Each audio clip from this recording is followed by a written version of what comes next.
you think about all the greatest artists that we've all, come to really love over the course of, the human existence. Yeah. And they all have like a real story in regards to Mm. how they grew up, their life, their real experience, and that's what actually relates to them. No robot's going to have that experience. No AI is going to have that. Every human is going to have like, and so those standouts, like we all know Eminem's story with him and his mom growing up, and like you Yep. understand that. Jimi Hendrix's story. You understand like Freddie Mercury's story. Like there's all these greats and legends that we can all think of, and because of that, they had a real human experience, and so that influenced them into how they made music and how they were creative, but it's also their story that you gravitate towards. And so no robot or AI is going to actually have that because they're not a human. All right, Mark, we're here. We're doing this. This is really cool because you come from, you're a business partner of a really dear friend of mine, Dan Ryan. He always loves the shout outs on this podcast for the last 10 years or so. So, Dan, What up, thank you. Dan? But I feel like this is a long time coming, even though this is the first time we met. Just through Dan, he's done so much and influenced actually this podcast a lot. But music, I mean, that's him and I have jammed. I recorded some stuff at his studio, done a lot of other things. But you're his partner on that whole side of things, producing music and helping promote artists and really guide them in a new way that I think can completely change how not only artists and creators think, but just entrepreneurs. And I think that's where this chat can kind of go down. Yeah, no, I mean, Dan's been very implemental in regards to like myself as an entrepreneur as well. Yeah. It's funny because obviously, we kind of discussed off air, but it's the music industry in regards to having a band or being a musician or an artist. And when you start to actually start putting product out there, like recordings and videos, you're ultimately a business. You're a startup Mhm. business, right? And so it needs to be treated like that. And I've always taken that approach with my own projects, which has led me to where I am now and how I've gotten my obviously foot in the door into the industry and understanding.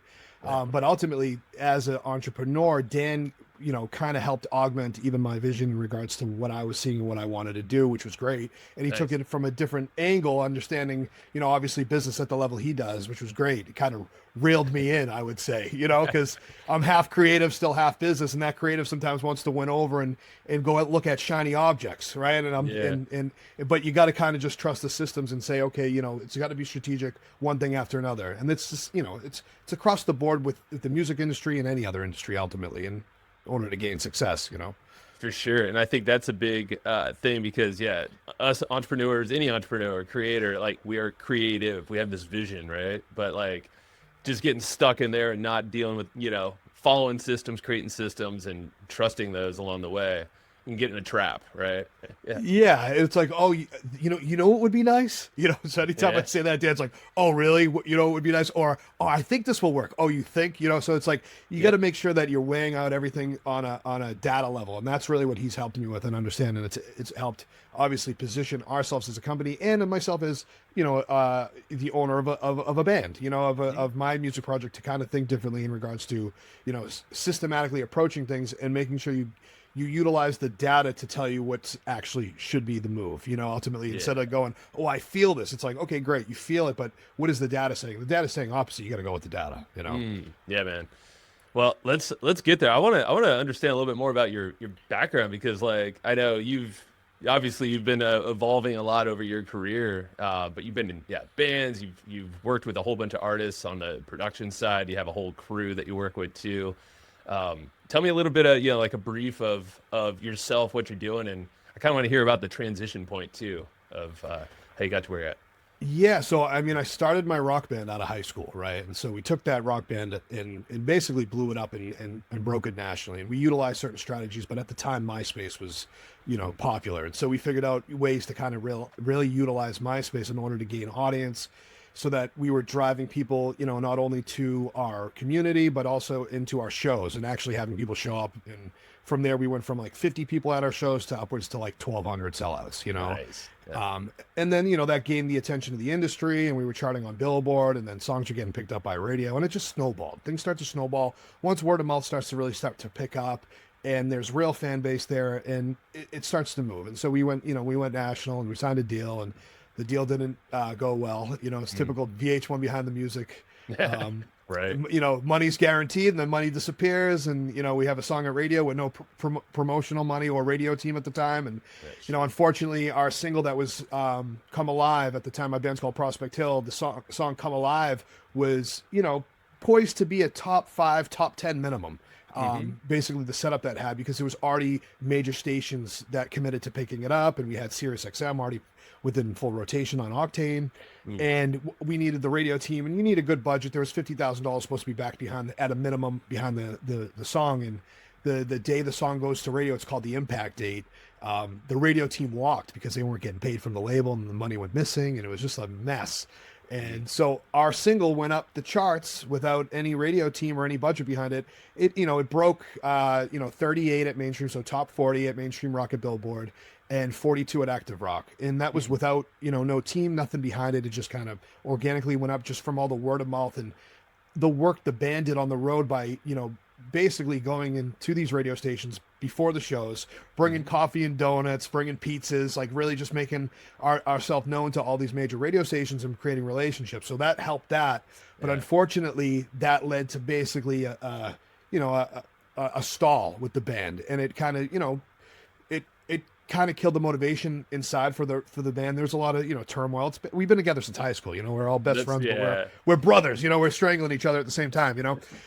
And so, you know, that led me to kind of take the band off the road for a bit and say, you know what, let me reassess what's going on. And so my partner, Sean Lichtenstein, him and I started writing and producing for a number of other bands and artists and developing them.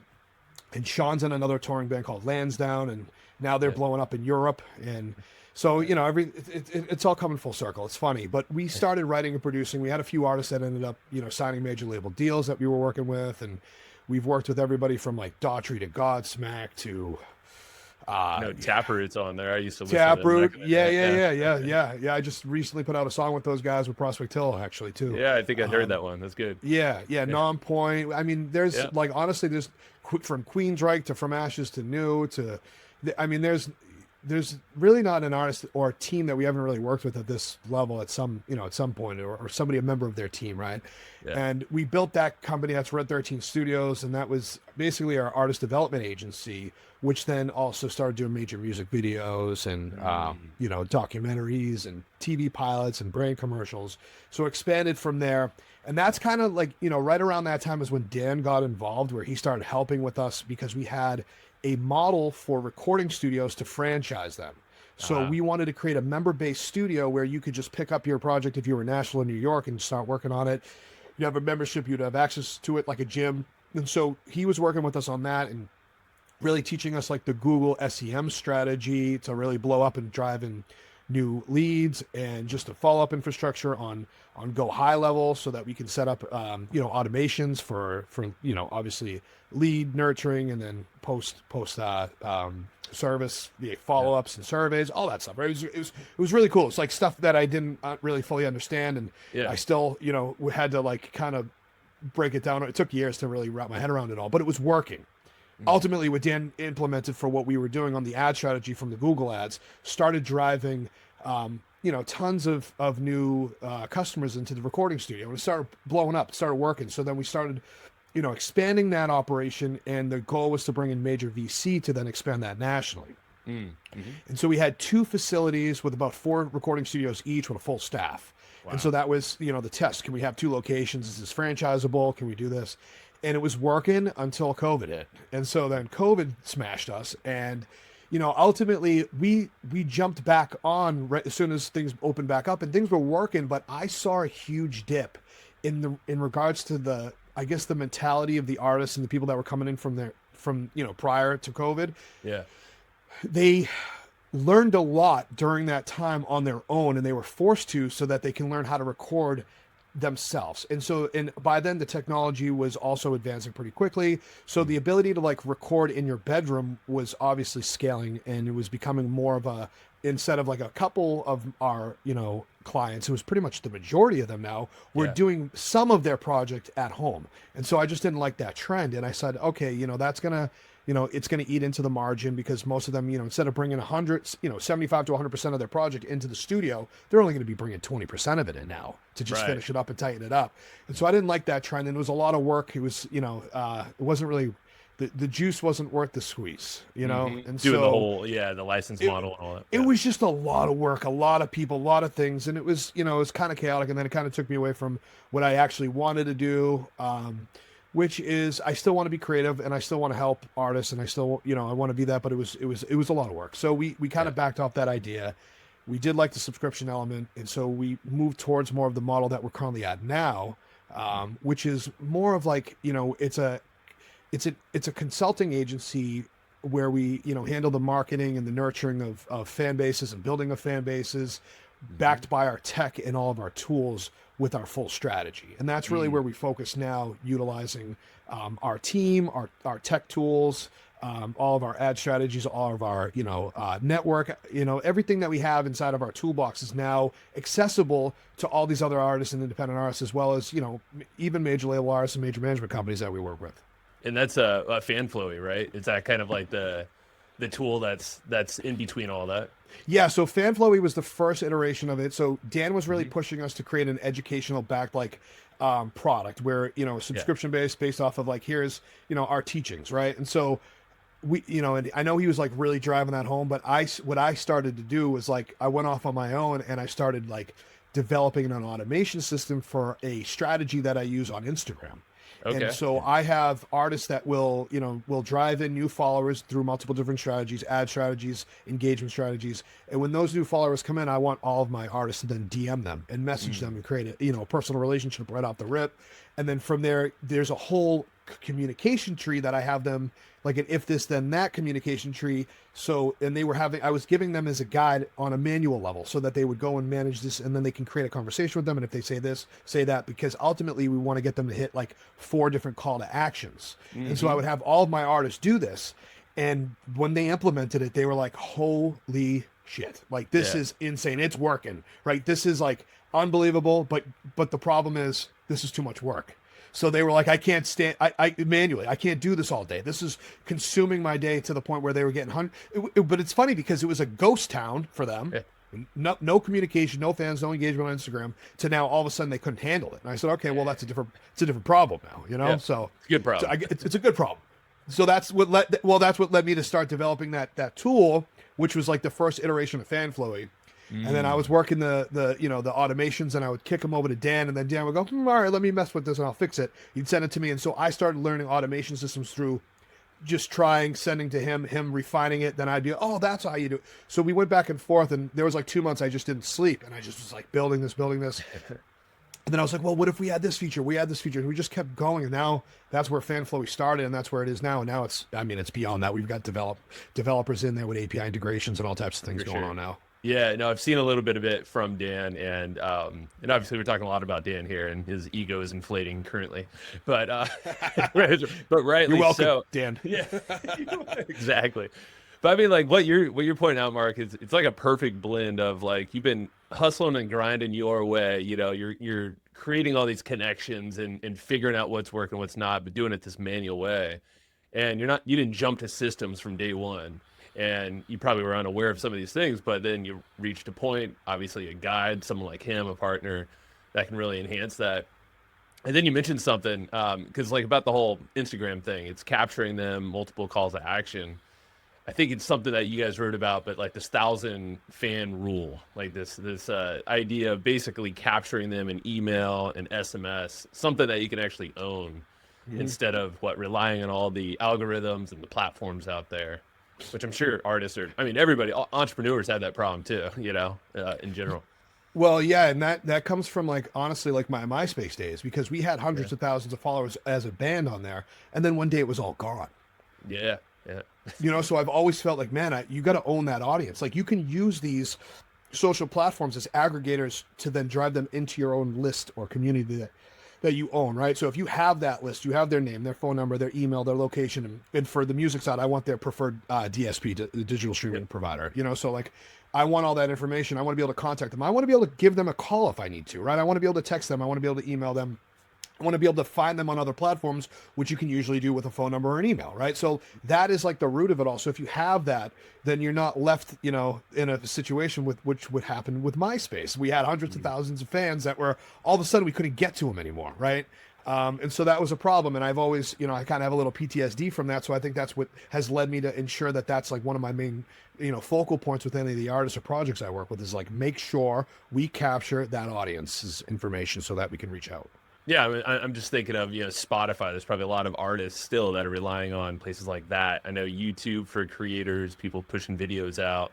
It's all about, in their mind, yeah, the numbers over there. But, you know, like at least on YouTube, I know subscriber value, it's a vanity metric more than anything now. It's not really driving the actual views so much or even conversions. You know, there needs to be some thought. And it's like, what's the path? Where are you going to take them to? Something you own. It's similar with Spotify, right? So if you're just like driving conversion ads to Spotify, then they're just going to Spotify and you have no way of actually like, you know, communicating with them after that, right? You don't know what happens to them. You don't know where they go. My whole thing is capturing them first, understand how they even stream, and then get them to take those actions, right? Because now you have the ability to communicate directly with them. And if you nurture them into a super fan, they'll do anything you ask, really. They want to help you, you know? Yeah. So what's like, I know you have a bunch of frameworks in your book and we'll shout out like your book is, let me see, it's the artist, the indie artist compass. And yeah, go, at least the URL I got, I'll just shout it out as book.makeourmusic.com. I don't know if there's a better one, Mark. Yeah, but you can get it right off the makeourmusic.com site as well. There's a access point from there. But yeah, that'll bring you directly to the book offer. I like it because, you know, and I blasted through the book and it's just like, it's got a bunch of frameworks and it's interesting because I like reading books that like I played music for a long time, had bands, but never have pursued it for as like a, you know, it's like, that's my thing, maybe later. But I love to read books like this and talk with folks like you that aren't exactly what I'm doing, but it mashes up. It has these flavors that you can kind of just take and be like, oh, okay, that's a cool almost analogy. And yeah, like you have I think it's a fame framework that maybe is in line with this whole 1,000 fans concept. I don't know if you could break that down or maybe talk about how, like, when you're communicating with fans out there and growing an audience, like, what does that process look like? Like, how do you walk people through it? It all stems from obviously even understanding your brand, right? So like, who are you, right? And then who is the audience that you ultimately want to speak to, right? So you're going to first dial that in. I mean, I tell everybody it starts with product first and foremost, right? You need a good product. You need good music. You need a good competitive recording so that it can compete at the highest levels because ultimately, in order to create a major label sounding recording, it doesn't take much anymore. So like the level of like recording, the bar has been set at such a high level now that if you're not even competing at that level, then you're kind of you're not even in the game yet, right? And so it really starts there. That's the beginning of it all, and then from there, it's like understanding, you know, how to get that audience through, you know. Where are they? Where is that audience? Are they on Instagram, Facebook? Are they on TikTok? Are they on YouTube? But ultimately, then there needs to be a system that can be continuously repeated, right? It has to be momentum based. It has to be consistent. It has to be a daily exercise where there's, you know, outreach. It's targeting audience with a great piece of content that is now proven through data, right? You put out some pieces of content, you see which one reacts organically, then you say, okay, this is the one, and then you use that as an ad infrastructures to then drive those fans in through a call to action system. We use a very specific ad strategy where it's basically like a lead ad is, you know, we're using in the music industry, which is funny because a lot of people are like, what does that mean? So ultimately what we're doing is we're keeping people on platform on Meta, you know, and we're running a piece of content. Maybe it's the band live, the artist live, or maybe it's them rehearsing, or it's a piece of their music video, whatever's converting it and grabbing the attention. And we're trying to find those fans of a similar artist, right? And maybe location based off of where the artist wants to tour, or where, you know, they want to build their fan base based off of whatever other strategies we have. And then from there, it's like getting them to, you know, feel like they're finding out about this artist before anybody else, and they're part of this community, and they want to join it. And so we get them to join the fan list, and we get their name, phone number, email, location, preferred streaming platform. And then from there, the automations start to begin to then basically nurture them and turn them into a super fan by getting them to take multiple different actions through email and text message and DM. And so it starts there. And then from there, those communications are now structured and continue to go out. So you have this machine and it's running all day, every day, all day, every day. So no matter what, you could be posting content all day, every day across all the socials. And the way I look at that is you should be. You should be absolutely putting out content and figuring out what works and what doesn't work. But those are like lottery tickets, right? Some of those will work and some of them will hit an audience and you'll get a good influx of followers. Some of them will go on deaf ears and it won't do anything. And then maybe by luck, you'll have something that goes viral, right? So you should be playing the lottery ticket. But the more real audience you have, the more opportunity that lottery ticket will have, because now you have real engagement pushing it above into the algorithm. So if you have this system in place, A, you have more of a chance of hitting that lottery, win. Yeah. And B, even if that doesn't, say you're not even posting or doing any of that stuff, you're still gaining an audience every day, real fans that want to communicate. So at the very least, we have a lot of, some like weekend warrior bands that like don't understand social media and don't want to touch it. They don't even want to be on it. But we turn this on and they're still gaining fans regardless, which is nice. Yeah. I mean, it makes sense because you're getting in front of the right people. I mean, you guys as a group have a lot more data, I'm sure, that you can help your clients and the partners you got. So it kind of, speeds people up too. That weekend warrior. What are some other, I'm just thinking of like even content creation, because I'm seeing a lot of artists I follow and follow some on Spotify where I see them drop a new track pretty often, like every 2 weeks, let's call it, or even every week. But it seems like, that's like a consistent flow rather than like, here's a whole, a freaking an album all at one time, so it seems like, and I think that's one of your strategies too, is almost, I call it batching, with the content, is like you always have some stuff that's baking, things that are out there that you're marketing, but you're never kind of ending that that new flow of material getting out there. Is that kind of an approach that you tell artists to do the same? And yeah, so ultimately it's like the way people consume music is different now. And especially like if you are still in the infancy of your project and you don't have a massive audience, you have to build the demand for that amount of product, right? Mm-hmm. So it's like, and then every single piece of product is very valuable in regards to then getting you up the ladder of success, is the way I see it, in the ladder of audience. So for you to just dump out 10 songs without having a proper system in order to ensure that, if you have 100 fans on Spotify and you dump out 10 songs, you only got 100 fans that are actually going to consume those 10. Or you can put 100 fans, put out one song, gain maybe a 50 to 100 fans between that next release, and then the second release, now you have 200, maybe 150 depending, and then from there double that, and then from double that. So you can utilize each one of those songs as a ladder to build more audience, so that each one of them starts to grow, and then it starts to snowball. So that's the better way to approach it. Yep. In regards to obviously having a limited audience. I mean, if you're Drake, people would be very upset that he put out one song. What do you mean just put out one song? We've been waiting 3 years for an album. Like, it's different. It's a different element because of he already has the audience. When you're building the audience, every single one of those songs is an asset towards your growth. If you to just dump them out there is a waste. Yeah. And the algorithm on Spotify is actually set up to reward you for that. So when you put out a song, it goes into the release radar pool on the algorithm, right? And that's for anyone that's been following you or engaging with your Spotify, to give them it's like a notification internally inside of a playlist that they have access to. It's the release radar playlist. And so it'll automatically get added to it, right?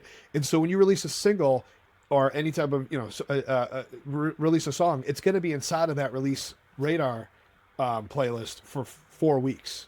Oh, okay. And then after the end of week 4, it's out, falls out. So if you have a continuous release cycle, you can ensure that you're juicing that, and then that algorithm is going to continuously push you. And then once you get the back end score of your song to a certain level, on the engagement level, in regards to how many people listen to it, how many people listen past 30 seconds, how many people saved it, how many people added it to their playlist. It's like the algorithm's looking for these things, right? It's looking to see what the score is in regards to the ratio of people listening to actual positive action taken. And so once you reach a certain percentage, right, around 20%, you get added into the radio playlist. And now they're going to broadcast it into the radio playlist for other people to start hearing. So now Spotify is now promoting your music. And then from there, if it gets to a 30%, is usually where I see it, is now you get into the Discover Weekly playlist, which is a bigger pool, and then that will start to build. And over time, both of those will grow audience-wise if the song is doing its job and it's doing well. It's a good song. Interesting. I didn't know that. Okay. Is there, like, do you guys focus on YouTube as well? Because I heard you do some video production and all that. Or is it primarily Spotify? for everything. I mean, we've done a ton of work on YouTube. Yeah. We do a lot of ad work on YouTube as well. However, best bang for your buck on the music industry, it's not really, ultimately it's like YouTube is not, the way I look at it is like when someone sees an ad on YouTube, right? Yeah. They're more annoyed than anything. Yeah. Right. Like, You're shoving something in front of them, I'm here to watch something. I'm here to watch something and you're in my way. Get out of my way. Right. So the chances of somebody actually going, oh wow, this is amazing. I really want to stop what I'm doing. I'm going to go down the rabbit hole of this band is very few and far between. Like it does it happen? Yes. But the cost per that result just doesn't make sense financially, especially on a limited budget.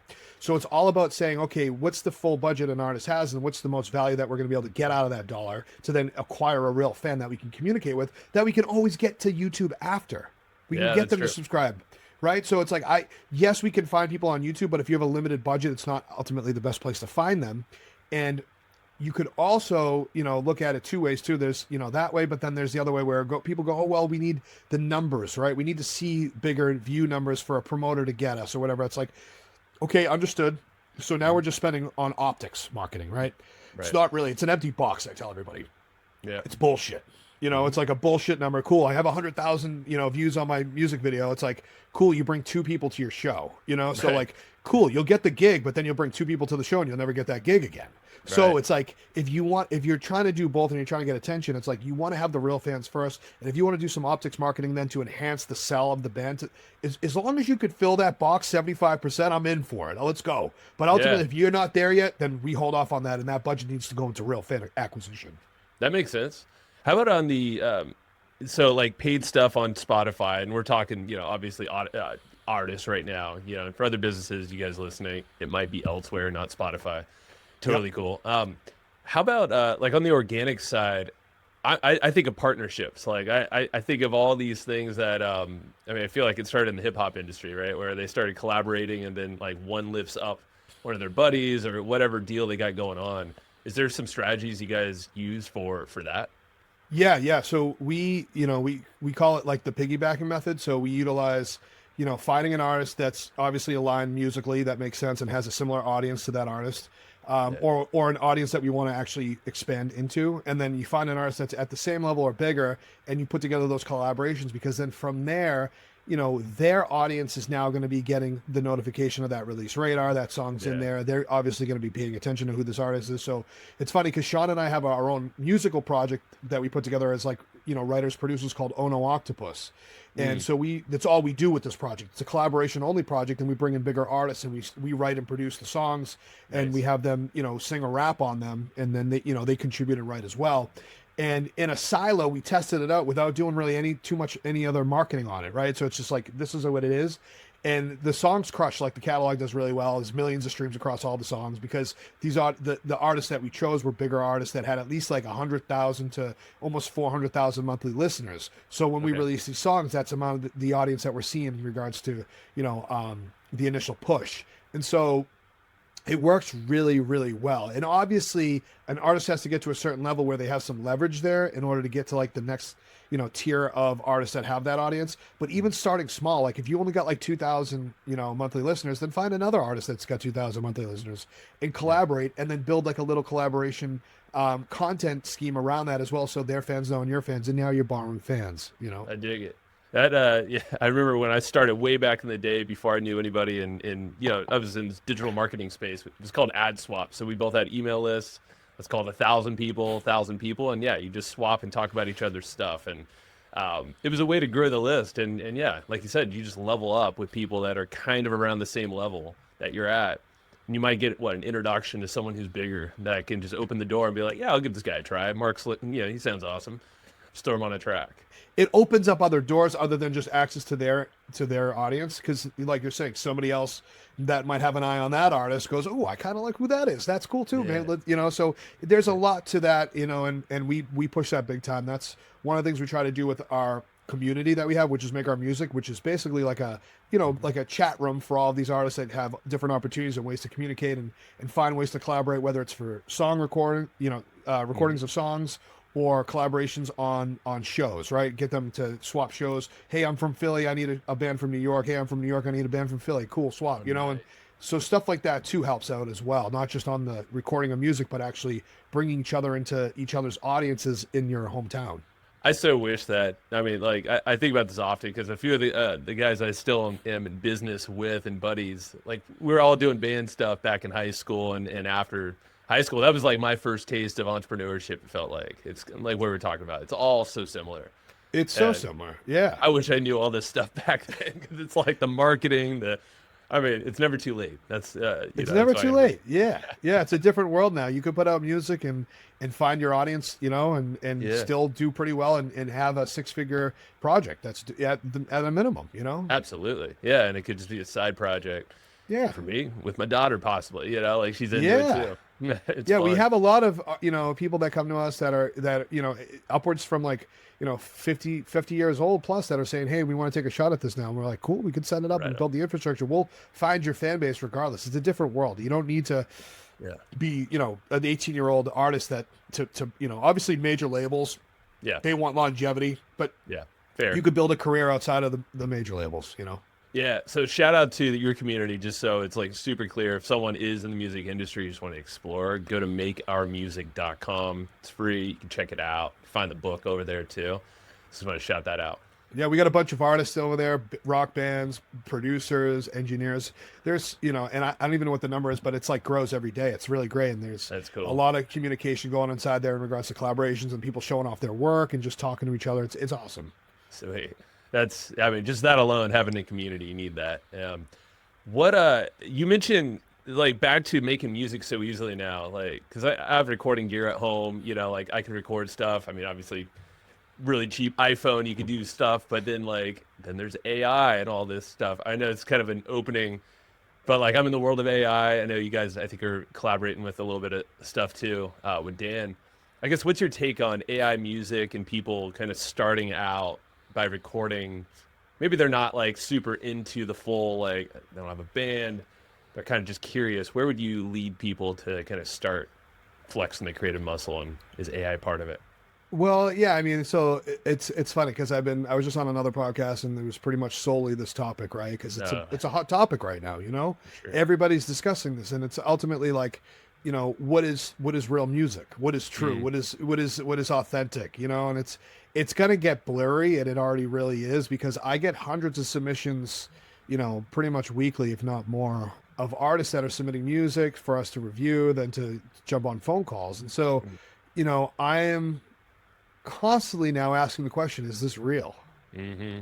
I'm already here now, and so I have to like kind of like really dig in and look, and so and there's a lot that aren't, right? And so this isn't, and I mean real is like, is this the artist, is this person really singing on the track, right? No, this is an AI voice. All right, now, okay, what's the next layer? Did they write any of these lyrics? They say they did, and you never know. Maybe they did, but through ChatGPT. So now they're AI lyrics, So it's like, okay, cool. Then now the music was created on Suno, which is a very cool platform where you can create music and you can give it prompts. And there's ways to utilize it as a tool if you are creative, if you want to, not completely sell out to AI. There's still ways to utilize it to like help you get some other ideas from your original works, which I like that point of it all.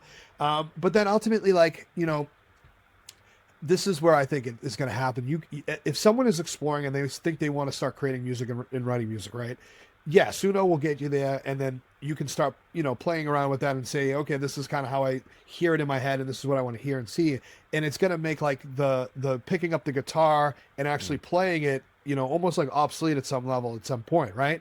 Yeah. However, people still enjoy watching that guy play guitar, and they want to see that live, and they want to see the passion and the talent behind that. So you putting prompts in isn't really a talent. It just is, you're just kind of, whatever's inside of your brain, you're able to get it out, and that's pretty cool. But then ultimately, it's going to bring the level of like musician production and musical production to I guess one, median level, because everybody can do it with Suno or any other app that comes out. But then it's going to allow the real talent to rise, is what I'm hopeful of, right? It's going to allow the cream of the crop to rise, right? So you're going to start seeing like, the real artists with the real stories that have the real talent. And it's like, that's what people are going to gravitate towards. And we're already seeing like a big shift in regards to live music. You're seeing all these festivals that are sold out. People really enjoying live music again. And I'm seeing a difference in regards to ads that we're putting out. This is funny. Hmm. but we would put out a lot of like, music videos as the content to hook somebody, or somebody playing live, but then put the recorded music over it and Yep. then get that into hook. And that worked forever. And the conversion rate was super high. And now I'm starting to see that the raw audio from that live performance, even if it's crap, is Yeah. hooking people more, because I think they're going, oh, this is real. It's less Okay, polished. Yeah. it's less polished, but I know it's real. So Yep. they're not, there's no question. They're like, oh, this is interesting. Oh, this, even though it sounds like crap because it's done from maybe like a Droid phone in a hall, and like, but for some reason, they don't care about the polished audio anymore in regards to the conversions on the ad side. Interesting. Yeah, because you kind of went exactly the direction I was going to ask you about. Is I feel like the in-person music experience, and just in general, I think even Elon Musk said something like this, like that the most valuable experience you can have now is in person, like these gatherings. It's not anything you're really even creating online or this stuff. It's like getting around people and sharing that experience. And music, like there's nothing better to feel the music, see the music, and then be with people who are all in it together, and Yeah, that's why the prices of these things are even going up, like tickets to these, and like you said, they're selling out festivals, and I think it's freaking awesome, man.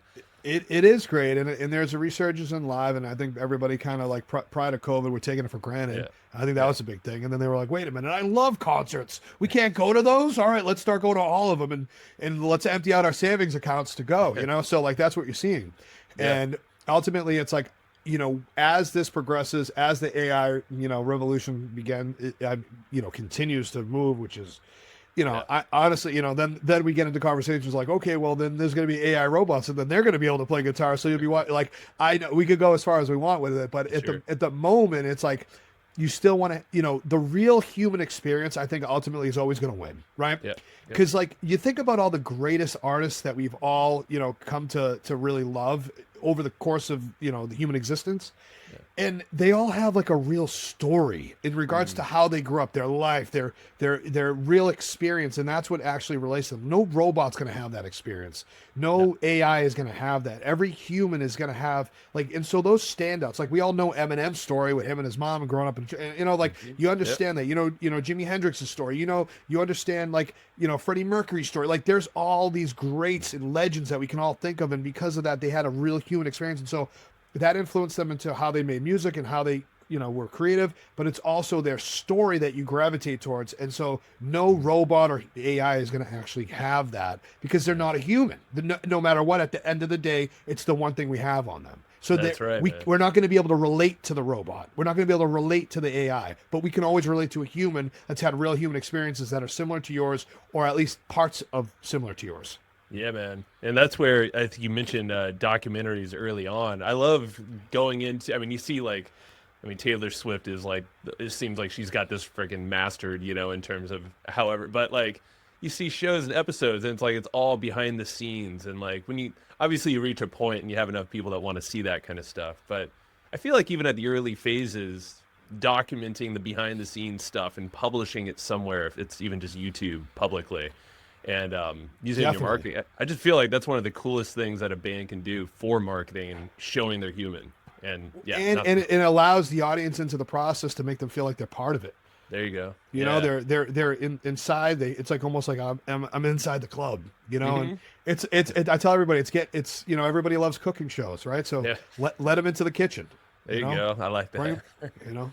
Yeah, put them in the studio with you. Maybe after it's a little bit polished up, rather than just like I just announced so my band's going out on tour with Lansdowne, Prospect Hill and Lansdowne in Europe in April, April to May, and so we just announced that earlier this week, and now we're starting to document everything leading up to it. So after I get off this call, it's actually my band's going to be walking into the studio, and we're going to be documenting the process of us getting all the new promo material together. We're going to be talking about it. So we're going to open this up, and now this is going to be part of a docuseries that will be, ultimately sponsored by Make Our Music Fan Flowy, right? So now and now you get to see, how we're utilizing Make Our Music and Fan Flowy to then now market and build the tour up outside and drive audience in and nurture those fans and get them into the club, and then from there beyond that, ultimately.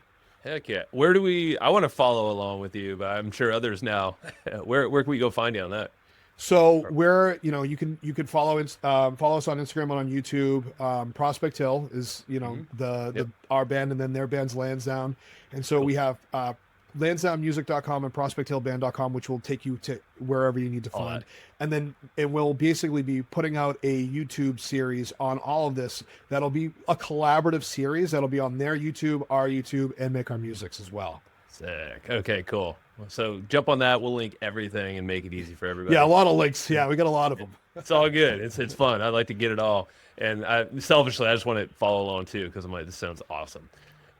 Mark, just to wrap it up, you might have already kind of answered this, but like, I'm always curious, like, what are you most excited about? I mean, you got a lot of excited things, the tour and all that, but is there something that stands out for like artists that you see in the next like year or so that you're working towards?